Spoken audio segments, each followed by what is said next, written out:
Dans son étude de forme et signification, Jean Rousset a mis en évidence un principe structurant dans toute l'œuvre de Marivaux, romanesque comme théâtrale, ce qu'il appelle le double registre. Dans de nombreuses pièces, il explique que les héros agissants sont regardés par des personnages spectateurs. Dans les deux romans les plus connus de Marivaux, Le paysan parvenu et La vie de Marianne, le récit et le regard sur le récit se superposent. Jean Rousset écrit « Le personnage agissant et le personnage spectateur n'en font plus qu'un ». Autrement dit, chacun des deux narrateurs considère de loin le jeune homme ou la jeune fille qu'il ou elle a été, avec une plus grande clairvoyance que dans le passé.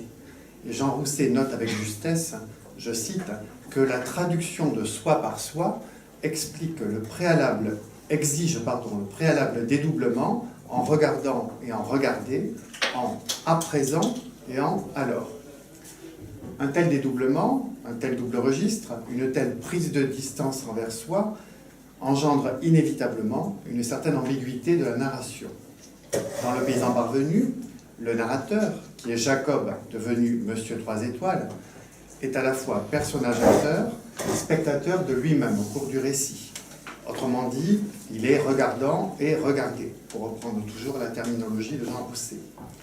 La distance temporelle et la différence de maturité entre ce narrateur, qui est un homme mûr, retiré pour rédiger ses mémoires, et Jacob, le jeune garçon de 19 ans, ont des répercussions importantes. Une trentaine d'années environ plus tard, le narrateur fait preuve d'une plus grande lucidité critique envers le jeune homme qu'il a été. Il se moque donc parfois de Jacob, même si c'est toujours avec indulgence, mais il a aussi souvent tendance à justifier le comportement de Jacob. Donc je me propose d'étudier avec vous la duplicité et la partialité du narrateur dans Le paysan parvenu, et ce qui me semble avant tout rendre le discours du narrateur équivoque, c'est l'envie qui transparaît presque à chaque page de séduire le lecteur du récit. À la séduction par le corps, qui était le propre de Jacob, vous vous souvenez que Jacob est souvent écrit comme un beau garçon, un gros brunet, capable de charmer tous les personnages féminins qu'il rencontre. À cette séduction physique donc, du jeune héros se substitue, chez le narrateur plus âgé, ce que j'appellerais une tentative littéraire de séduction par l'écriture. En devenant auteur de sa propre vie, le narrateur donne une version de sa jeunesse qui est propre à la mettre en valeur ou à en corriger, atténuer les erreurs ou les fautes. Je vais donc voir avec vous comment se manifeste la duplicité et la partialité du narrateur dans Le paysan parvenu. Dès la première page, le narrateur prétend être d'un naturel franc, mais toute la narration qui suit prouve qu'il se livre à un double jeu avec son lecteur. Il s'agira donc pour moi d'analyser certains des procédés rhétoriques que ce narrateur met en œuvre afin de donner une image de sa jeunesse qui le plus souvent joue en sa faveur. Alors en préambule, je voudrais montrer à quel point le récit fait par Monsieur Trois Étoiles est partial et peu fiable. Donc le lecteur devrait se défier de ce récit. Comme Jean Rousset l'a montré, le récit à la première personne offre au lecteur un point de vue unique. Et selon Jean Rousset, toujours dans Forme et signification, cela a deux implications, je le cite, le narrateur est à la fois tout-puissant, puisqu'il soumet le monde à sa propre expérience, et pourtant limité dans sa vision, puisqu'il doit renoncer à l'omniscience de l'auteur pour se borner à sa seule perspective de narrateur, inclus dans l'univers qu'il raconte. La citation est tirée de Narcisse romancier, et c'est sur la première personne dans le roman, page 112. Ce concept de point de vue à la fois tout-puissant et limité me semble caractériser parfaitement la narration dans Le paysan parvenu. En effet, le lecteur est soumis à la toute-puissance de Monsieur Trois Étoiles, le maître absolu de la narration, mais celui-ci ne veut pas ou ne peut pas tout dire. Il y a donc certaines béances, certains trous, certaines lacunes ou même certaines erreurs dans le récit. Et je vais donc commencer par là, étudier ces béances ou ces zones d'ombre du récit. Alors, on constate très vite que le narrateur livre un récit incomplet et partiel. Dès l'incipit, le narrateur refuse de révéler ce qui est pourtant essentiel, sa nouvelle identité. Pour mon nom, je ne le dis point, on peut s'en passer. Si je le disais, cela me gênerait dans mes récits. La citation est page 50 dans l'édition programme. Le lecteur ignore également tout de l'âge, de la situation familiale ou de la nouvelle vie à la campagne de Monsieur Trois Étoiles. En miroir, et en raison même de l'inachèvement du récit, un vide ou un blanc crucial demeure à la fin. Si le titre complet, Le paysan parvenu ou Mémoire de Monsieur Trois Étoiles, suggère bien un anoblissement, l'origine de cette promotion au rang d'aristocrate n'est jamais expliquée. Cette béance narrative ouvre la voie à de multiples hypothèses. Est-ce que Jacob devient Monsieur Trois Étoiles grâce à l'intervention du comte d'Orsan, grâce à son mariage, puisqu'il est devenu veuf, avec Madame d'Orville, ou bien encore grâce à son statut de riche financier parvenu, qui est peut-être obtenu avec l'aide de Monsieur Bonneau? On l'ignore et on l'ignorera toujours. De plus, on peut remarquer que le narrateur omet des informations plus secondaires. À plusieurs reprises dans le récit, on apprend qu'il ne se souvient plus de son interrogatoire après son arrestation, il ne se souvient plus du faubourg où se trouvait la maison de Madame Rémy. Quant à la durée de ses séjours chez sa première maîtresse ou dans la maison de Mademoiselle Habert, elle est impossible à reconstituer puisque le narrateur ne précise aucune date. Enfin, une ultime béance, mais qui n'est pas la moindre, le narrateur annonce une 6e partie de son récit, mais celle-ci ne verra jamais le jour. Donc tous ces trous dans la trame narrative révèlent le caractère lacunaire d'un récit, qui est donc soumis à la toute-puissance d'un narrateur, mais un narrateur qui nous offre une vision limitée de sa vie et de son présent. D'ailleurs, j'ajouterais que ce narrateur commet certaines inadvertances, certaines erreurs ou confusions, alors que parfois on attribue naïvement à l'auteur Marivaux, alors qu'à mon avis, il faudrait les percevoir plutôt, plus justement, comme des indices de ce manque de fiabilité du narrateur. Alors, un exemple amusant, une jolie blonde qui est mentionnée au début du récit est d'abord prénommée Javotte, et puis un peu plus loin, Toinette. On peut relever aussi certaines contradictions ou même certaines incohérences, me semble-t-il, dans le récit. Le narrateur affirme d'abord « je ne savais pas écrire », page 57, mais quelques pages plus loin, il révèle au lecteur qu'il sait lire. Je cite « j'ai su tout le détail de ce traité impur dans une lettre que Geneviève perdit ».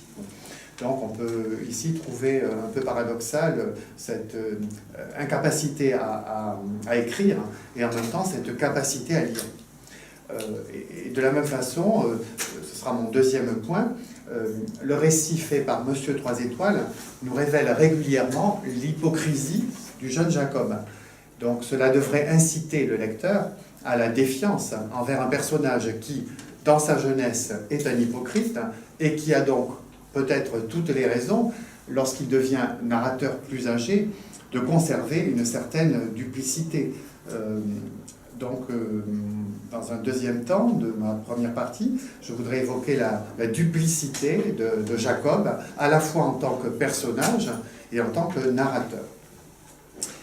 Dès l'ouverture du récit, le portrait qui nous est donné de Jacob met en exergue son ambition. Vous connaissez la formule célèbre, « Je me sentis tout d'un coup en appétit de fortune », page 57. Cet appétit de promotion sociale va de pair avec l'appétit sexuel du jeune séducteur, et avec l'appétit tout court d'ailleurs, puisque Jacob aime la nourriture, appétit d'un séducteur qui est un nouveau Don Juan, capable sans scrupule de délaisser Madame de la Vallée, sa nouvelle épouse, pour courtiser toutes celles qui sont d'un rang supérieur, Madame de Ferval ou Madame de Fécourt. Un tel arrivisme conduit souvent le héros au mensonge, à la dissimulation, à l'hypocrisie, ou peut-être même au cynisme. Le jeune Jacob, le narrateur le reconnaît, exploite sans vergogne son talent de lire dans l'esprit des gens et de débrouiller leurs sentiments secrets. L'expression est intéressante et elle se trouve à la page 140. Plusieurs scènes sont représentatives de la maîtrise hypocrite que Jacob a de son corps ou de son langage pour parvenir à ses fins. Ainsi, on apprend que Jacob manipule mademoiselle Habert en profitant de la tendresse que celle-ci lui inspire. Je cite, « Je profitais fort bien de sa façon de m'entendre ». C'est page 128, ou encore « Je redoublais donc d'agrément le plus qu'il me fut possible pour entretenir mademoiselle Habert dans les alarmes qu'elle en prenait. » Et un peu plus loin, « J'avais soin de la regarder très souvent avec des yeux qui demandaient son approbation pour tout ce que je disais, de sorte que j'eus l'art de la rendre contente de moi. » La citation se trouve page 141, et vous voyez l'expression finale, « j'eus l'art de la rendre contente de moi ». Donc, au lieu du naturel prétendu de Jacob, on découvre ici l'artifice et cette capacité à se donner en spectacle pour séduire mademoiselle Habert. Donc, le lecteur devrait se défier de ce héros qui est tellement doué pour jouer la comédie et qui n'est pas du tout aussi sincère et naturel qu'il le prétend. Alors, de manière équivalente, eh bien, on constate à plusieurs reprises que le narrateur est partial et de parti pris. Et comme exemple majeur, je voudrais évoquer son petit préambule, ce qu'il appelle son petit préambule au tout début du récit, dans l'incipit du roman. Dès la première page, le narrateur met en place un contrat de lecture, une véritable captatio benevolentiae, en prétendant qu'il a toujours été franc sur la question de ses origines. Donc, je vous renvoie à la page 45 dans votre édition. Le titre que je donne à mes mémoires annonce ma naissance. Je ne l'ai jamais dissimulé à qui me l'a demandé, et il semble qu'en tout temps, Dieu ait récompensé ma franchise là-dessus. Page 49. Dès la première phrase, on voit que le narrateur prétend avoir toujours été franc sur ses origines. Or, cette affirmation ne résiste pas à l'épreuve des faits quand on lit la suite du récit. Contrairement à cette allégation initiale, Jacob ne révèle jamais clairement son origine paysanne, mais il use de périphrases qui voilent la vérité sur sa naissance. C'est ainsi, par exemple, qu'il déclare à Madame d'Orville, je cite, qu'il est le fils d'un honnête homme qui demeure à la campagne, page 281. Et en écho, il affirme au comte d'Orsan, je cite, que son père demeure à la campagne où est tout son bien, page 331.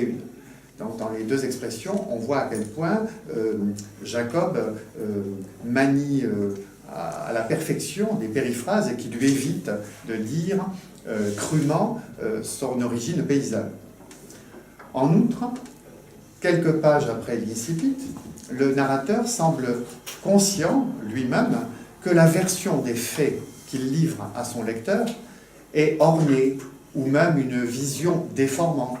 Je vous cite la page 53. « Je compterai toute ma vie, et si j'y mêle autre chose, c'est que cela se présentera sans que je le cherche. » Vous voyez ici dans cette simple phrase à quel point le narrateur admet à demi-mot que son récit n'a aucune objectivité, n'a pas une objectivité totale, et que la tentation d'orner la narration, même inconsciemment, est reconnue.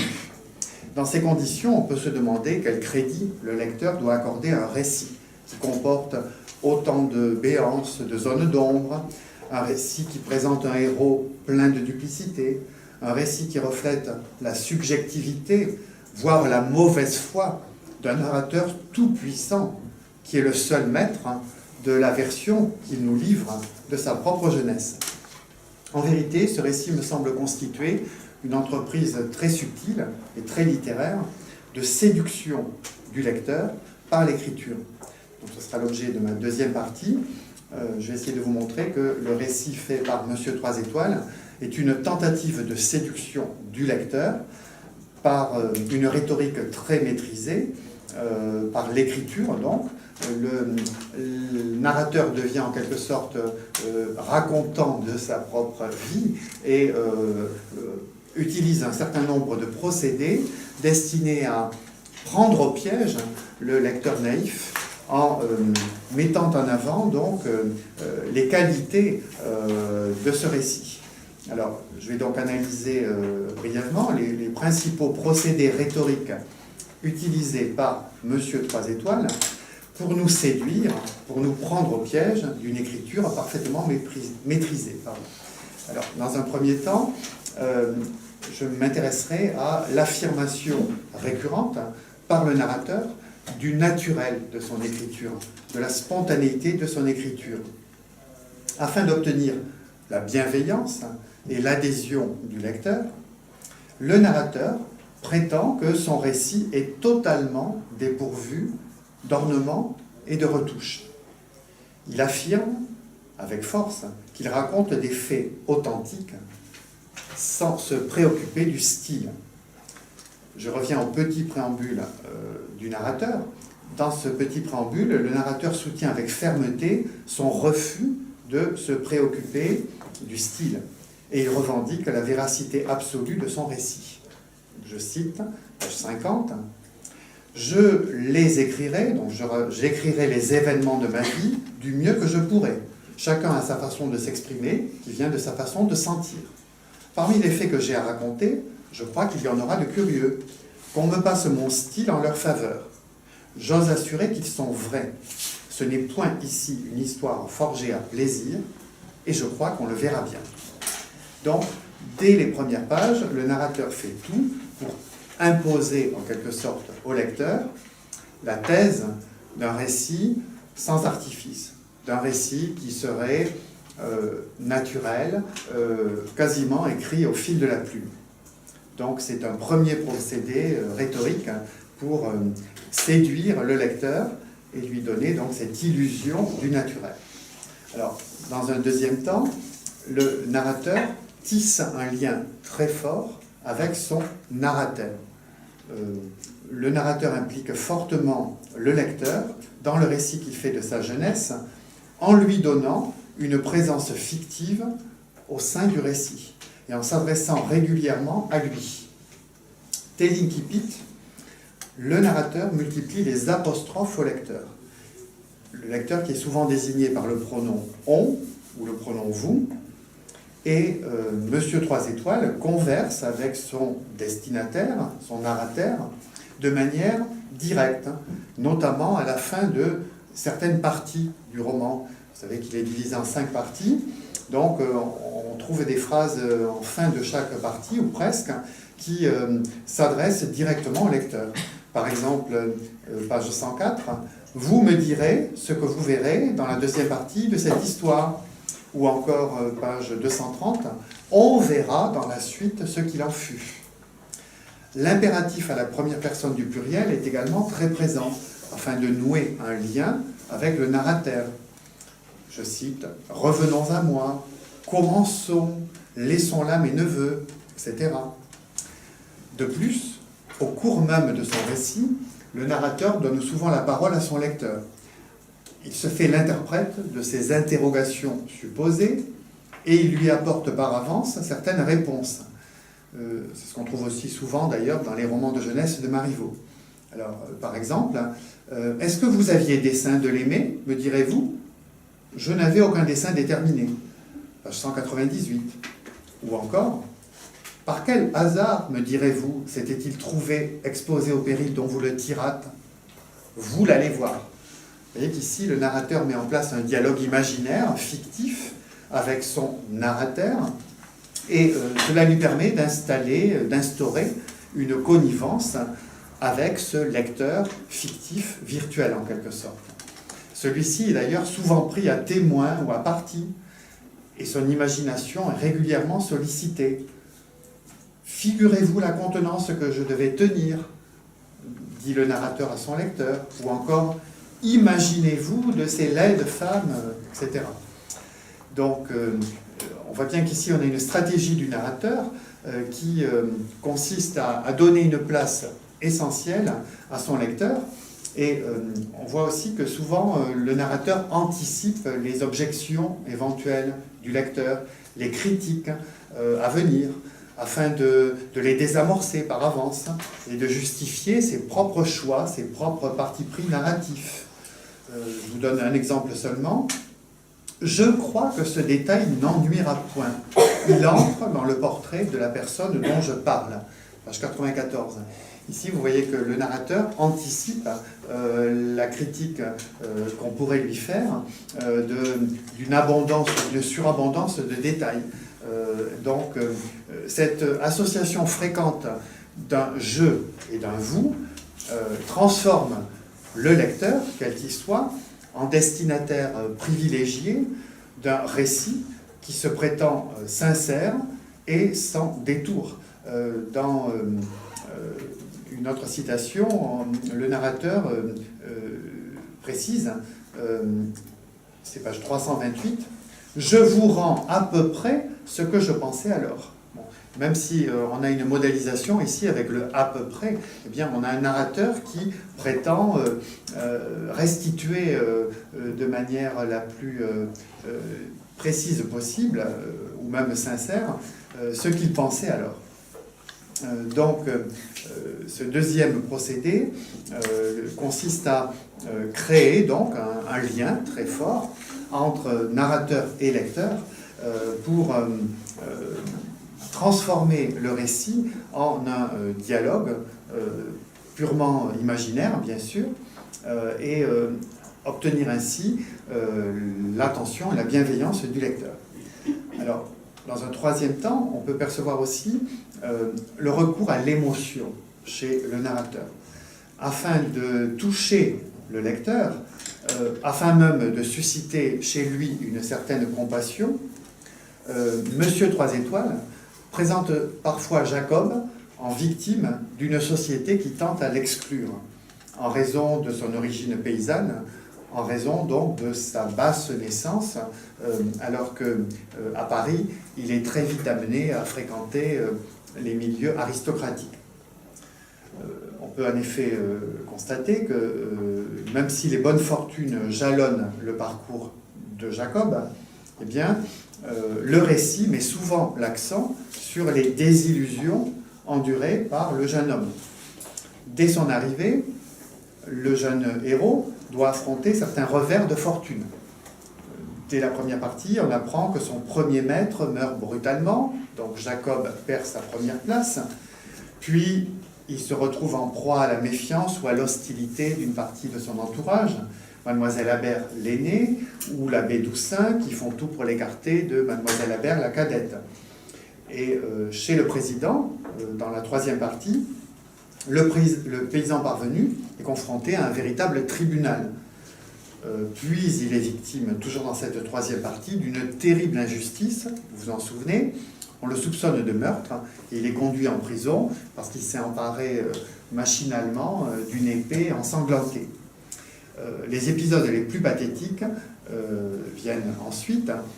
Ce sont ceux qui révèlent au héros, héros qui souvent d'ailleurs annonce l'ingénu de Voltaire, l'inadéquation de son habit et de son comportement avec le nouveau monde qui l'entoure.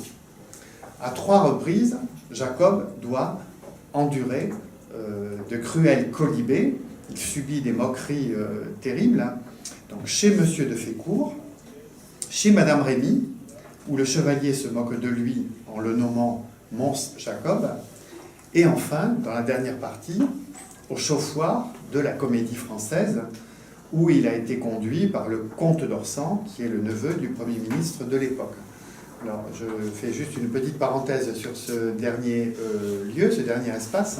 Le cadre qui est choisi pour cette ultime épreuve, la plus cruelle pour Jacob, est très suggestif, puisqu'il nous révèle à quel point Jacob est réduit à jouer la comédie sur le théâtre du monde.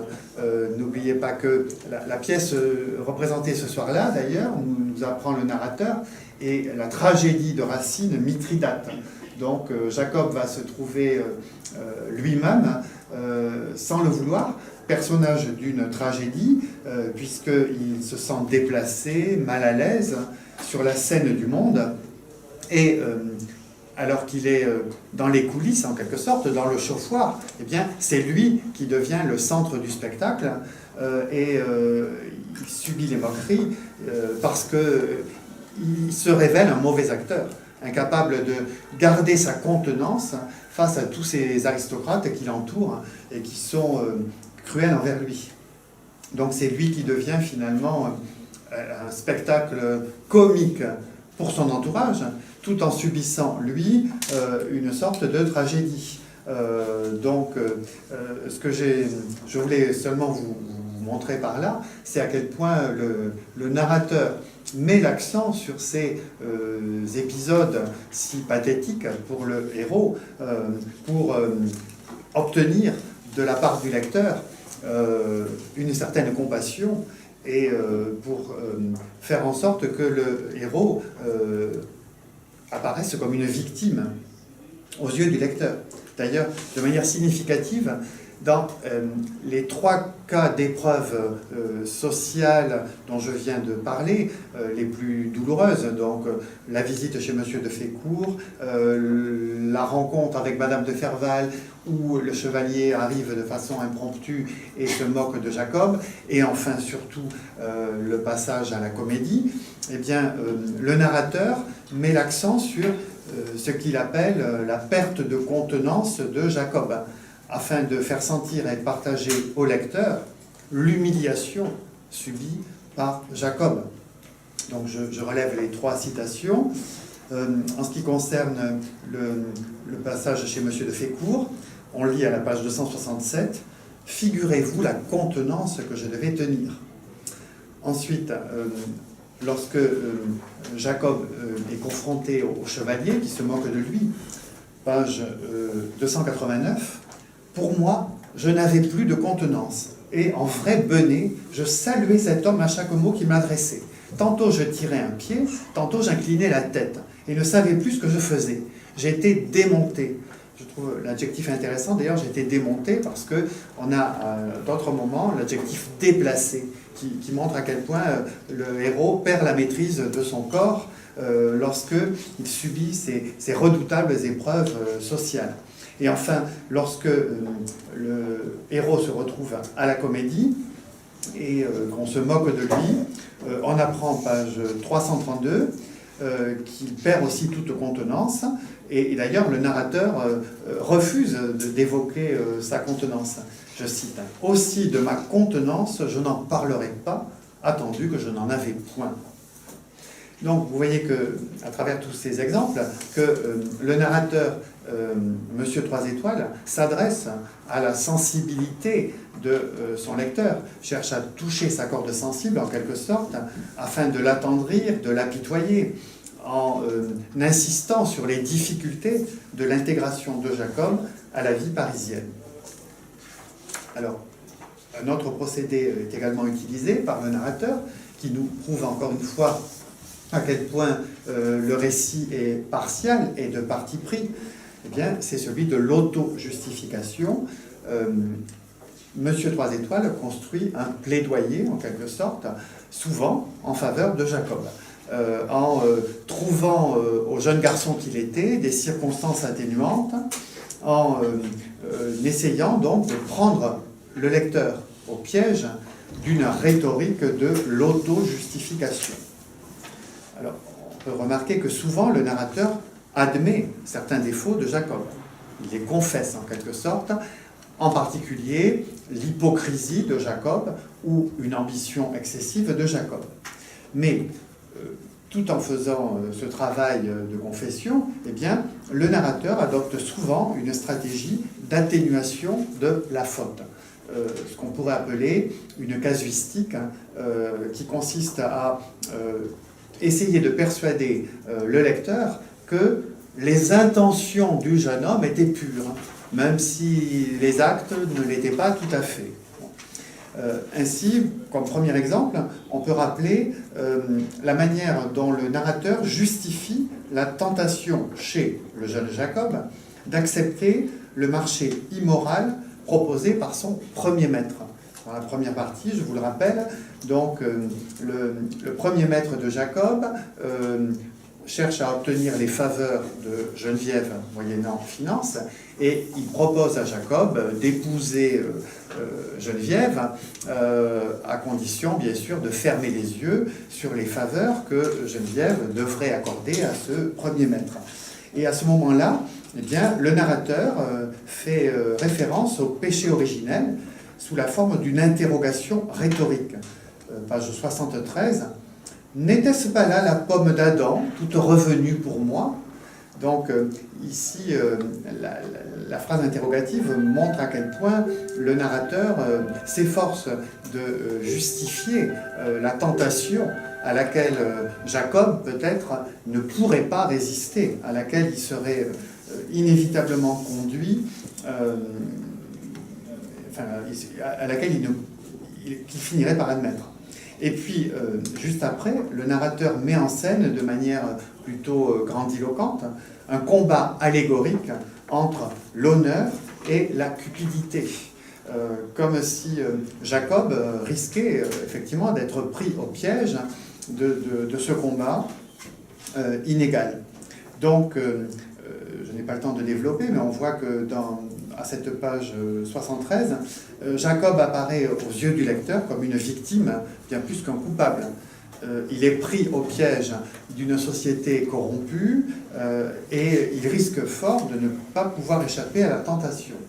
Alors, de la même façon, un peu plus loin, le narrateur décrit Jacob comme pris à son propre piège. À force de jouer la comédie, il finit par ne plus avoir conscience des frontières entre le bien et le mal, ce qui atténue sa culpabilité en quelque sorte. Je cite la page 146. « Je me ressouviens bien qu'en lui parlant ainsi, je ne sentais rien en moi qui démentît mon discours. J'avoue pourtant que je tâchais d'avoir l'air et le ton touchant, le ton d'un homme qui pleure, et que je voulus orner un peu la vérité. Et ce qui est de singulier, c'est que mon intention me gagna tout le premier. Je fis si bien que j'en fus la dupe moi-même. » Vous voyez dans ce petit extrait que le narrateur confesse le côté artificiel du comportement de Jacob, tout en prenant d'ailleurs certaines précautions oratoires. On a des atténuations, des euphémismes. Je tâchais d'avoir l'air et le ton touchant, je voulus orner un peu la vérité. Bon. Mais il finit par justifier en quelque sorte cette attitude de Jacob en nous le décrivant comme victime de son propre jeu, pris à son propre manège et finalement pas vraiment responsable ou encore moins coupable de ce qu'il fait à ce moment-là, c'est-à-dire tenter de duper mademoiselle Habert. Quant à l'attirance que Jacob éprouve pour Madame de Ferval, ou encore pour Madame de Fécourt, elle n'est pas du tout condamnée rétrospectivement comme une infidélité envers Madame de la Vallée. Au contraire, elle se trouve en quelque sorte justifiée par le narrateur. En effet, le narrateur nous la présente comme une conséquence fatale de l'ambition qui est naturelle chez un fils de paysan. Alors, je cite la page 198. « De vous dire que cette dame me fut indifférente, non. De vous dire que je l'aimais, je ne crois pas non plus. » Il s'agit de Madame de Ferval. « Ce n'était donc point elle que j'aimais, c'était son rang qui était très grand par rapport à moi. » Dans cette citation, vous voyez à quel point le narrateur accorde des circonstances atténuantes à Jacob et nous présente finalement l'attirance que le jeune garçon peut éprouver pour Madame de Ferval comme une conséquence tout à fait naturelle, quasiment légitime, de l'ambition du jeune héros. Ou bien, dans un autre passage, cette attirance encore pour Madame de Ferval est décrite comme un effet inéluctable, fatal en quelque sorte, de la rapidité de l'ascension sociale de Jacob. Je cite la page 248. « Voilà des aventures bien rapides. J'en étais étourdi moi-même. Figurez-vous ce que c'est qu'un jeune rustre comme moi, qui, dans le seul espace de 2 jours, est devenu le mari d'une fille riche et l'amant de 2 femmes de condition. Après cela, mon changement de décoration dans mes habits, car tout y fait.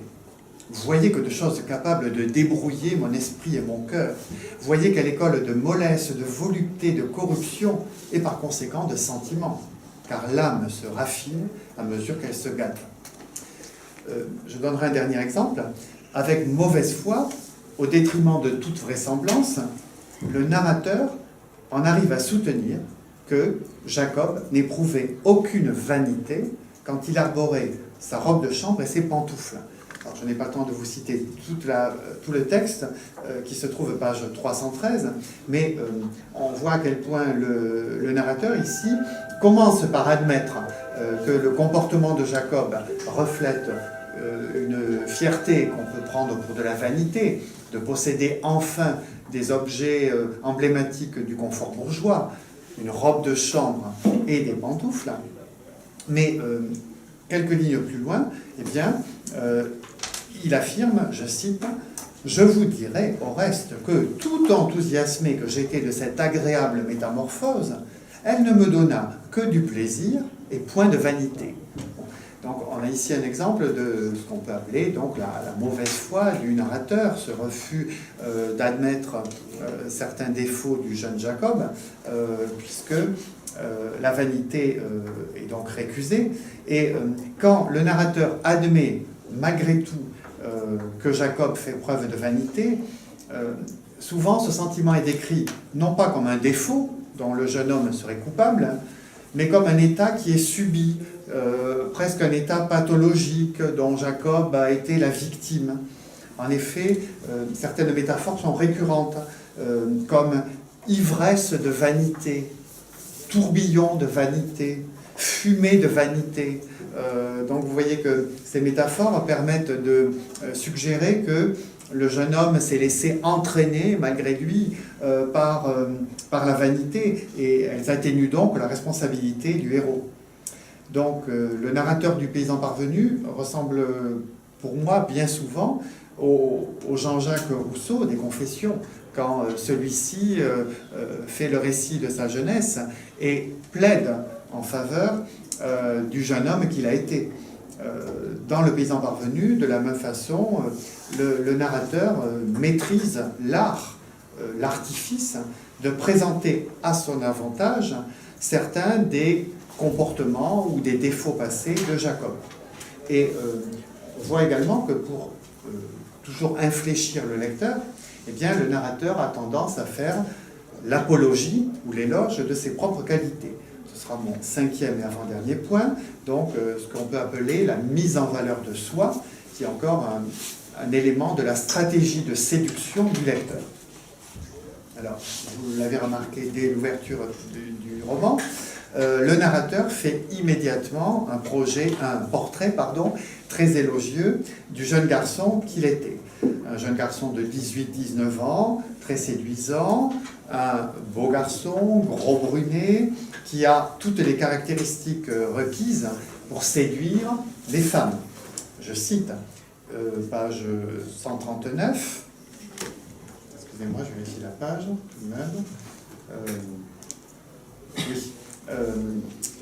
Une humeur gaillarde, une physionomie agréable, un peu d'esprit, prétend le narrateur, auquel vient s'ajouter ce qu'on disait tout à l'heure, le talent de lire dans l'esprit des gens et de débrouiller leurs sentiments secrets. Donc, de manière hyperbolique, le récit met en avant les dons naturels de Jacob, les facultés d'adaptation exceptionnelles, on serait tenté de dire invraisemblables, de ce jeune paysan qui s'adapte très vite à sa vie parisienne. Peu de temps après son arrivée, ce jeune fils de fermier de Champagne semble déjà connaître et maîtriser tous les codes de la vie parisienne. Alors c'est ce qu'on lit page 88. Il est vrai que mon séjour à Paris avait effacé beaucoup de l'air rustique que j'y avais apporté. Je marchais d'assez bonne grâce, je portais bien ma tête et je mettais mon chapeau en garçon qui n'était pas un sot. Enfin, j'avais déjà la petite oie de ce qu'on appelle usage du monde. Donc le récit fait par Monsieur Trois Étoiles cède souvent à la tentation hagiographique. Le narrateur célèbre les qualités physiques et morales de Jacob, le succès quasiment immédiat qu'il rencontre auprès de tous les personnages féminins, la rapidité de son apprentissage des mœurs et du langage de la capitale, la réussite fulgurante de son ascension sociale. Tous les commentateurs l'ont relevé, un tel récit échappe à la vraisemblance. N'oubliez pas que c'est seulement en une quinzaine de jours que ce fils de fermier devient le bourgeois monsieur de la Vallée, grâce à son mariage avec mademoiselle Habert, et puis, à la fin du roman, le protégé du comte d'Orsan, neveu du Premier ministre de l'époque. Donc, tout est fait au cours du récit pour séduire le lecteur, pour lui montrer à quel point le héros Jacob a des qualités propres à faire de lui un homme important de la société parisienne du XVIIIe siècle. Et je terminerai en m'intéressant à un aspect qui mérite toute notre attention. Il me semble que le narrateur réécrit le récit de sa jeunesse comme un roman, toujours afin de séduire son lecteur. Alors, bien entendu, c'est Marivaux, le romancier, qui choisit de donner cette teinture romanesque aux aventures de Jacob. Mais ce qui est intéressant, c'est que il a choisi d'inventer donc un héros narrateur, et c'est donc ce narrateur qui revit et réactualise sa jeunesse en empruntant tous les codes ou toutes les traditions romanesques possibles, d'une certaine façon. Alors je voudrais brièvement signaler quelques analogies que l'on peut établir entre le récit que Monsieur Trois Étoiles fait de sa jeunesse et différents genres ou catégories du roman. Alors, tout d'abord, le conte merveilleux, le conte de fées. On l'a souvent dit, le motif de la métamorphose est très présent au cours du récit. Le substantif revient d'ailleurs souvent sous la plume du narrateur. Et d'une certaine façon, on pourrait dire que le héros, Jacob, porte des bottes de 7 lieues, tellement son ascension sociale est rapide et fulgurante. D'ailleurs, le narrateur emploie régulièrement la métaphore du saut pour signaler le caractère à la fois très rapide et en même temps très féerique de son ascension sociale. Je cite deux expressions au moins. D'abord celle de la page 72. Je voyais que du premier saut que je faisais à Paris, et puis beaucoup plus loin, page 333, donc à la fin du roman, le narrateur constate « j'y avais sauté trop vite ». Donc cette métaphore du saut illustre le côté merveilleux du récit et en même temps la rapidité donc d'une progression à travers tous les étages de la société. Alors la métaphore des étages figure dans le récit lui-même à la page 188. Il y a donc souvent chez Marivaux dans Le Paysan parvenu une évocation de la progression sociale en termes spatiaux, donc une spatialisation à travers l'évocation du saut des étages. Mais ce n'est pas le sujet de cette intervention. Alors, par ailleurs, le narrateur présente le parcours de Jacob comme un véritable apprentissage, comme une initiation à tous les codes de la vie parisienne. Et on est souvent tenté de faire le parallèle avec les romans de Balzac, puisque Jacob, même si c'est anachronique, part lui aussi à la conquête de la capitale avec beaucoup d'appétit, avec beaucoup d'ambition. Et la découverte de la capitale lui procure aussitôt un immense plaisir. Je cite, page 53, « Je fus ravi de me trouver dans cette grande ville. Tout ce que j'y voyais m'étonnait moins qu'il ne me divertissait. Ce qu'on appelle le grand monde me paraissait plaisant. » Par la suite, bien sûr, Jacob va connaître certaines déconvenues et découvrir l'envers du décor, l'autre côté du miroir en quelque sorte. Mais le premier contact montre à quel point le héros a toutes les caractéristiques d'un héros de roman d'apprentissage ou d'un roman initiatique. Il est d'ailleurs décrit, comme on le disait tout à l'heure, comme capable de s'approprier immédiatement tous les codes ou toutes les conventions physiques, sociales, linguistiques de la vie parisienne. Et on a parfois remarqué que même son teint s'éclaircit très vite, comme par magie. Et c'est en cela que le récit que fait Monsieur Trois Étoiles relève du roman, du romanesque, avec son côté féerique, invraisemblable, merveilleux. Jacob, enfin le narrateur plutôt, constate avec beaucoup de fierté, à la page 59, « Mon séjour à Paris m'avait un peu éclairci le teint. » Et puis, en écho, un peu plus loin, Madame de Ferval fait part de sa surprise, je la cite, « Mais est-il vrai qu'il n'y a que 4 ou 5 mois que vous arrivez de la campagne?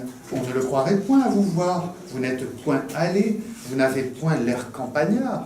Il a le plus beau teint du monde. » Vous voyez que ici, cette insistance sur la perte immédiate du teint hâlé du paysan, eh bien, relève du romanesque, du merveilleux, et montre à quel point tout est fait pour séduire le lecteur, pour le prendre au piège d'un récit qui fait de ce héros un héros qui a tous les atouts de son côté. Et puis enfin, on peut faire le parallèle avec le roman picaresque, bien entendu. Si l'existence de Jacob évoque souvent celle d'un Picaro, c'est parce qu'elle est soumise au hasard des rencontres. Ces rencontres sont le plus souvent bénéfiques. Rencontre de Mademoiselle Habert la cadette, de Madame de Ferval, de Monsieur Bonneau, le financier, Monsieur Bonneau, au nom si révélateur. Rencontre de Madame d'Orville, rencontre du comte d'Orsan. Et plus rarement, ces rencontres sont déplaisantes et néfastes pour le héros, par exemple l'abbé Doussin ou Monsieur de Fécourt. La vie de Jacob ressemble à celle d'un Picaro à ce titre, à travers ces rencontres. Contrairement aux aventures de Marianne, qui par la suite seront placées sous le signe de la fatalité, celle de Jacob semble plutôt relever du hasard pur. C'est sans aucun calcul, en venant au secours d'un jeune homme attaqué dans la rue, que Jacob franchit une étape décisive vers la fortune. Ce jeune homme, c'est le comte d'Orsan, neveu du Premier ministre. Donc, le narrateur ne nous décrit pas Jacob comme un arriviste qui, de manière cynique, construirait son ascension sociale, mais au contraire, il met l'accent sur la noblesse du cœur de Jacob, qui se substitue évidemment à l'absence de noblesse au sens social. Le narrateur fait de Jacob un véritable héros de roman qui, certes, ressemble au Picaro par sa basse naissance, par, à l'origine, son statut de petit paysan, mais en même temps, un héros qui est digne des valeurs aristocratiques, puisque, on le voit à de nombreuses reprises, Jacob est porteur de valeurs morales. Il vient au secours de Mademoiselle Habert sur le Pont-Neuf, il sauve la vie du comte d'Orsan, il refuse avec dignité l'emploi qu'on lui propose, l'emploi qu'on voudrait ôter à Monsieur d'Orville. Donc, ce sont là autant de signes d'une certaine grandeur morale et grandeur chevaleresque du héros.